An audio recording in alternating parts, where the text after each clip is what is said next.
Hey guys, welcome to the Liberal Hive Mind, the channel solely focused on exposing the abundant hypocrisy of the left. Man, it's no fun anymore. I used to get to watch the TYT, the Young Turks Network, listen to the most nuclearly brain-dead takes on the planet, and then subsequently have fun making videos, poking holes in their ridiculous arguments. But nowadays, thanks to Ana Kasparian kind of waking up on certain cultural issues, I keep making videos praising some of the takes that I'm hearing at the TYT. Is it difficult? Is it a little bit hard? Kind of. I mean, considering the political differences, but at the end of the day, you gotta be fair. Fair is fair, right is right, and you gotta give credit where credit is due. Ana Kasparian once again defies the leftist stereotype that you'd expect, once again calling out the left for their ridiculous victimhood games, leftist fragile egos, and their eagerness to call literally everything racism. Yet again, another base take that has all the leftoids watching TYT about ready to explode. Let me show you guys exactly what I mean by that, then let's talk about the topic itself. We've got some stuff to get into, so let's roll the tape. Alright folks, so on the last episode of Ana Kasparian has a massive revelation. She finally woke up to leftist racism.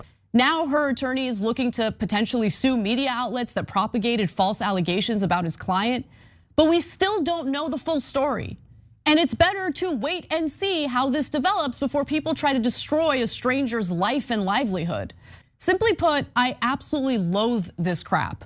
Well, it seems as though in a certain way, at least culturally, she's absorbing the red pill that the left is completely freaking insane, especially on issues of race. Then this happened. New York City Mayor Eric Adams getting confronted by a frustrated New York tenant on the issue of increases to rent-controlled apartments. They're the main ones. We're not talking about your little tiny landlord. We're not talking about that. We're talking about the rent guidelines board. You said before and after that you supported those rent increases. In Nassau, they had a 0% rent increase. Why in New York City, where the real estate is controlling you, Mr. Mayor, why are we having these horrible rent increases last year and this year? Okay, first, if you're going to ask a question, don't point at me and don't be disrespectful to me. I'm the mayor of this city, and treat me with the respect I deserve to be treated. I'm speaking to you as an adult.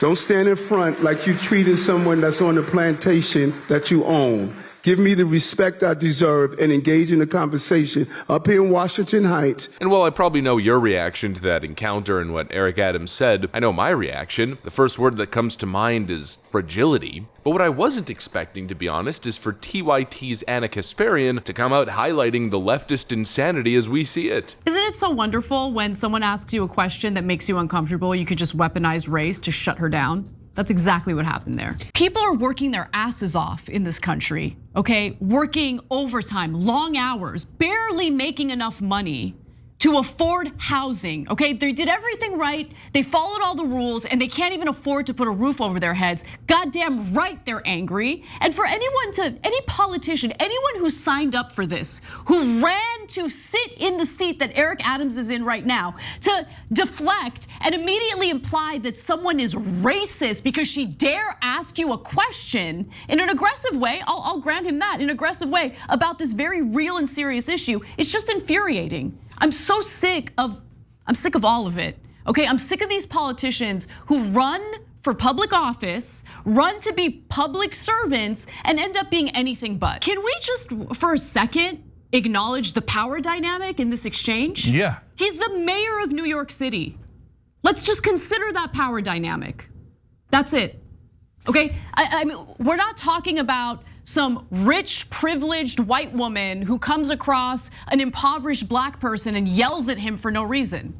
This is a powerful man. He is the mayor of the largest city in this country, and she has a legitimate concern and is representing a concern for countless New Yorkers.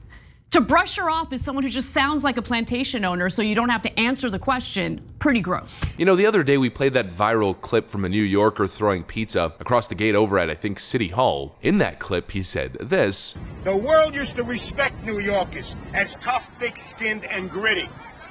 Now we have become pussified. It's a damn shame. You know, it's true. New Yorkers used to be perceived as tough, thick-skinned, not playing any games. Nowadays, New Yorkers are a bunch of whiny little babies. Even the mayor of the city himself, I mean, people are clearly extremely frustrated. They're expressing that frustration, and Eric Adams' response is, "You're gonna talk to me with respect. I'm the mayor of this city. You better treat me with respect, man. Come on, man." Which is already sad and pathetic enough. I mean, imagine being the mayor of New York City and just being completely unable to deal with frustration from your constituents, unable to deal with any type of criticism. But then he takes it to a whole other level of victimhood and says, "Don't talk to me as if I'm on your plantation," implying that the woman is racist and she's treating him as if he's a slave. I mean, how could you even go there? How could you say something like that with one of your own voters just saying the rent is too damn high? It's such a pathetic cop-out. You know, we knew that this day would come, that eventually the left would get so completely freaking out of this world crazy that even the crazies would be like, okay, well, that's a little bit too crazy for me. And it seems like we've arrived a little bit early, ahead of schedule, some may say. Even Cenk Uygur points out that Eric Adams is acting like a little whiny baby. And they get this air about them, like they're big deal.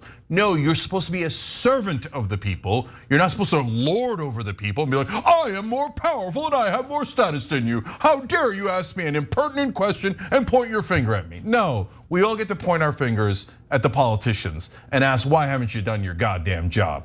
And are you kidding me? Like, you're getting upset about someone asking about rent being too high in New York City?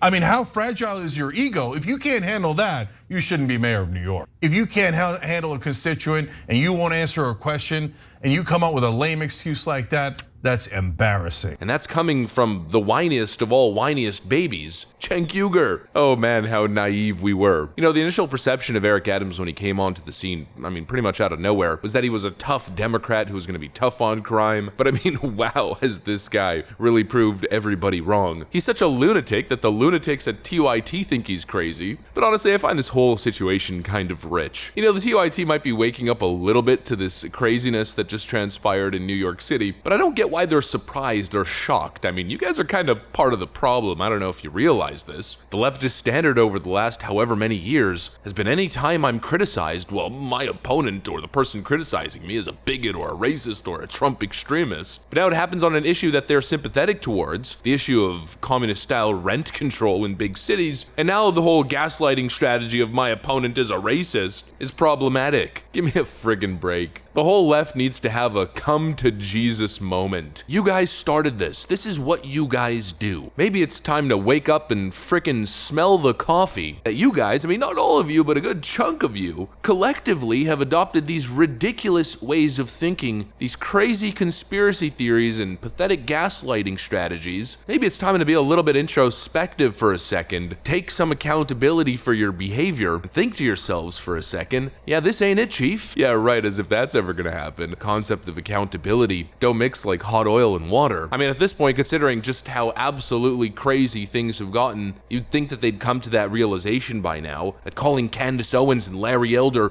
racists or the black faces of white supremacy is completely patently absurd, or calling Ben Shapiro, an Orthodox Jewish man, a Nazi, well, maybe that's just a little bit insane. You'd think that they'd realize, but no, of course not. Here's Eric Adams calling a random New York City woman complaining about rent prices a plantation owner, a racist. You know exactly where I'm going with this, don't you? New York City woman, 84, whom Eric Adams compared to a slave owner, is a tenant advocate who fled Nazis. Womp womp womp. It always comes full circle, huh? You leftoids gotta wake up and come to the adult table, come to the real world. You are surrounding yourselves with crazies, your rhetoric is crazy, your arguments, your talking points are freaking out of this world crazy. Please, for the love of God, wake up. Please, please. For the sake of humanity, wake up. You freaking lost the plot. Anyways, not much else that needs to be said. Typical Democrat behavior. Hopefully you guys enjoyed it. If you did, make sure to leave a like and possibly subscribe to the channel. You know we'd love to have you here. Thanks for watching, and I'll see you on the next one.